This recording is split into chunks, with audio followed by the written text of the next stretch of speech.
কাজ বেশি সময় কম, প্রবল চাপে বিএলওরা। আজ সুপারভাইজারের সঙ্গে বৈঠক ছিল এবং সেই বৈঠক চলাকালীন একজন বিএলও তিনি অসুস্থ হয়ে পড়লেন। কলকাতা পুরসভার 34 নম্বর ওয়ার্ডের ঘটনা। 205 পাটের বিএলও অনিমেষ নন্দী তিনি অসুস্থ হয়ে পড়েন। তাকে বেলেঘাটার একটি বেসরকারি হাসপাতালে ভর্তি করা হয়।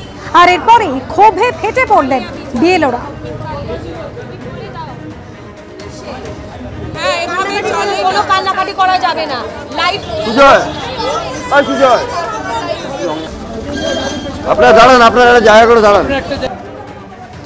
অসুস্থ বিএলও অনিমেষ নন্দী যিনি সুপারভাইজারের সঙ্গে বৈঠক চলাকালীন আজ ব্ল্যাক আউট হয়ে যান, তারপর হাসপাতালে ভর্তি করা হয়। কি অভিযোগ করেছেন শোনাবো। কাজ করছি এবং যথেষ্ট কিন্তু যে ওয়ার্ক প্রেশার নিতে পারছি না, প্রচণ্ড আমার কাল থেকে শরীরটা খারাপ, জ্বর মতো। আজকে একটা মিটিং ছিল, আমি এসেছিলাম, এসে কথা বলতে বলতে হঠাৎ করে ব্ল্যাক আউট হয়ে যায়, পড়ে যায়। তারপর আমি আসতে চাইনি, আমার সব কলিগরা জোর করে নিয়ে এলো। এবং আমার বাবার কম বয়সে হার্ট অ্যাটাকের হিস্ট্রি আছে, বাবা মাত্র 48 বছর বয়সে হার্ট অ্যাটাকে চলে যায়। এবং আমি সত্যি আর ওয়ার্ক প্রেশার নিতে পারছি না। আমাদের জীবনটা আগে না কাজটা আগে।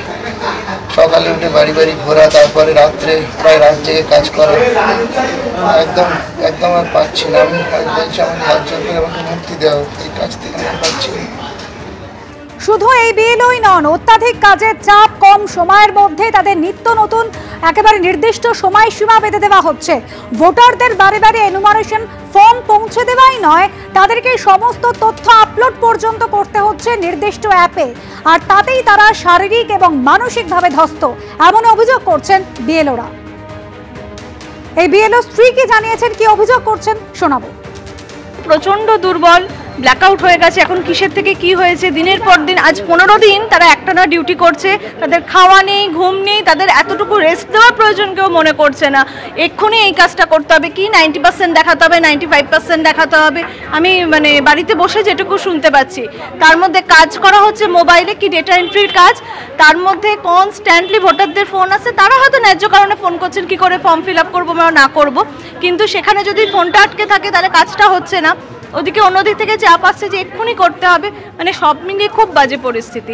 আজ সকাল থেকে ওনার শরীর অত্যন্ত খারাপ, কালকে রাতেও জ্বর ছিল, ওষুধ খেয়ে বারবার বলছিল আমি যেতে পারছি না, কিন্তু তারপরেও জোর করে নিয়ে আসা হয়েছে, যার ফলে এটা হয়েছে।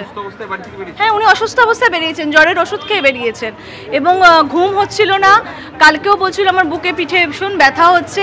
এত ভারী জিনিস টেনে এরকম রাস্তায় ঘুরে কাজ করার তো অভ্যেস নেই না, সব মিলিয়ে মিশিয়ে। বিএলও স্ত্রী তিনি অভিযোগ করছেন যে অসুস্থ হয়েছিলেন অনিমেষ নন্দী এবং তা সত্ত্বেও আজ যে বৈঠক ছিল সেই বৈঠকে যোগ দিতে তাকে বেরোতে হয়েছিল। জ্বরের ওষুধ খেয়ে বেরিয়েছিলেন এবং তারপরে আচমকায় ব্ল্যাক আউট হয়ে যায়। শুধুমাত্র এই বিএলওই নন, অন্যান্য বিএলওরা তারাও কিন্তু সরব হয়েছেন। বেলেঘাটায় কলকাতা পুরসভার 34 নম্বর ওয়ার্ডের কাজ করছিলেন বিএলও অনিমেষ নন্দী। সুপারভাইজারের সঙ্গে কথা বলতে বলতে হঠাৎই তিনি অসুস্থ হয়ে পড়েন। কাজের চাপ এতটা বেশি দেওয়া হচ্ছে যে অনেকেই তারা অসুস্থ হয়ে পড়ার আশঙ্কা করছেন। 34 নম্বর ওয়ার্ডের যে বিএলওরা কাজ করছেন তারা সহকর্মী অনিমেষ নন্দীর জন্য এই বেলেঘাটা এলাকার বেসরকারি হাসপাতালে এসেছেন তাকে দেখতে, এবং সেখানেই তারা তাদের ক্ষোভ উগরে দিচ্ছেন যে মানসিকভাবে এবং শারীরিকভাবে তাদের উপর যে চাপ পড়ছে, কাজের যে চাপ পড়ছে, তারা অসুস্থ হয়ে যাওয়ার জন্য তারা আশঙ্কা করছেন। তাই এরকম অভিযোগ উঠে আসছে যে রাত্রিবেলায় 2:30 নাগাদ ফোন আসছে ভোটারদের, তারা এনুমারেশন ফর্ম ফিল আপের বিষয়ে সাহায্য চাইছেন। অন্যদিকে নির্বাচন কমিশন থেকে যে অ্যাপ দেওয়া হয়েছে সেই অ্যাপ পর্যন্ত প্রায়শই হ্যাং করে যাচ্ছে, তাতে তারা কাজ করতে পারছেন না। কিন্তু সময়ের মধ্যে কাজ শেষ করার জন্য চাপ আসছে নির্বাচন কমিশনের ওপরতলার আধিকারিকদের থেকে, এমনটাই অভিযোগ করছেন বিএলওরা। ক্যামেরায় দীপ্ত চক্রবর্তীর সঙ্গে শিবাশিস মৌলিক, এবিপি আনন্দ, কলকাতা। 4 নভেম্বর থেকে ভোটারদের বাড়ি বাড়ি যাচ্ছেন বিএলওরা, এনুমারেশন ফর্ম বিলি করছেন, সেই ফর্ম আবার তাদের জমা নিতে হবে। এছাড়াও নির্বাচন কমিশনের তরফ থেকে একাধিক নিয়ম বিধিনিষেধ আরোপ করা হয়েছে, যেখানে বলা হচ্ছে যে অ্যাপ রয়েছে সেখানে বিএলওরাই কিন্তু সমস্ত তথ্য আপলোড করবেন। আর এখানেই বিএলওরা প্রতিবাদ জানাচ্ছেন। তারা বলছেন কম সময়ের মধ্যে একেবারে নির্দিষ্ট সময়সীমা বেঁধে দেওয়া হয়েছে, তার মধ্যে এতটা কাজ করতে হচ্ছে যে কাজ করতে তারা শারীরিকভাবে কিন্তু অসুস্থ হয়ে পড়ছেন।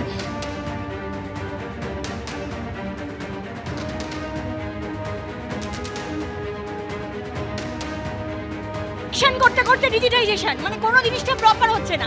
রোজকার রোজ আপডেট আসছে, আজকে এত কালেকশন করতে হবে, আবার সঙ্গে সঙ্গে এত ডিজিটাইজেশন করতে হবে। আমরা কোন কাজটা করব? সারাদিন কালেকশনে বেরোলে এসে আমার বাড়িতে ঢুকে সারাদিন একটা ডিজিটাইজেশন করতে কত সময় লাগে একটা করে ফর্ম? আমাদের ডিজিটাইজেশনের আমাদের কোনো প্রপার ট্রেনিং ছিল না, হুট করে ওই কাজটা চাপিয়ে দেওয়া হয়েছিল। প্রথমে বলা হয়েছিল যে আমরা ফর্ম দেবো বাড়ি বাড়ি, ফর্ম নিয়ে চলে আসবো, ফর্ম নিয়ে এসে ইসিআইকে জমা দেবো।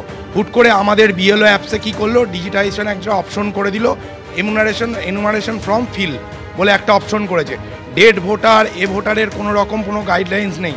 যাদের 800, যাদের 900, যাদের 1100, যাদের 1200 ভোটার, তারা কি করে ডিজিটালাইজেশনটা করবে? আমাদের কোনো টাইম জ্ঞান কোনো নেই। বলছে আজকে এইটা দিয়ে দিন, কালকে ওটা দিয়ে দিন, মানে মানসিক প্রেশারে আমরা বিপর্যস্ত হয়ে পড়েছি। আমি নিজে ডায়াবেটিক পেশেন্ট, বা প্রত্যেক দিন 500 পাওয়ারে 2টো করে ওষুধ খাই, তারপরেও এরকম মানসিক চাপ দেওয়া হচ্ছে। এই চাপ নিয়ে যদি আমার কোনো অঘটন ঘটে যায়, তারপরে তার দায়ী কিন্তু ইসিআই নেবে না। ফর্ম চেক, রিচেক, তারপর ডিজিটাইজড, একের পর এক কাজ তাদের করতে হচ্ছে এবং সেটাও কম সময়ের মধ্যে, যার ফলে প্রবল চাপে পড়ছেন তারা, বলছেন বিএলওরা।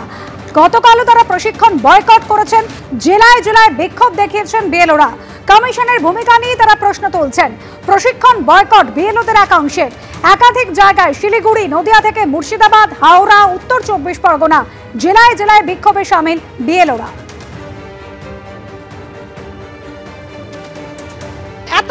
এত রকম প্রেশার দিচ্ছে, আমরা জাস্ট পারছি না, একটার পর একটা আমি নিতে। আমার 930 ভোটার, 34 নম্বর ওয়ার্ড, 217 পার।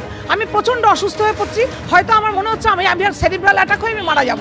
আমি এখন মাঝ রাস্তায় পড়ে দাঁড়িয়ে আছি, আমি না এখানে কাজ করতে পারছি না ওখানে, এত মেন্টাল প্রেশার আমরা নিতে পারছি না।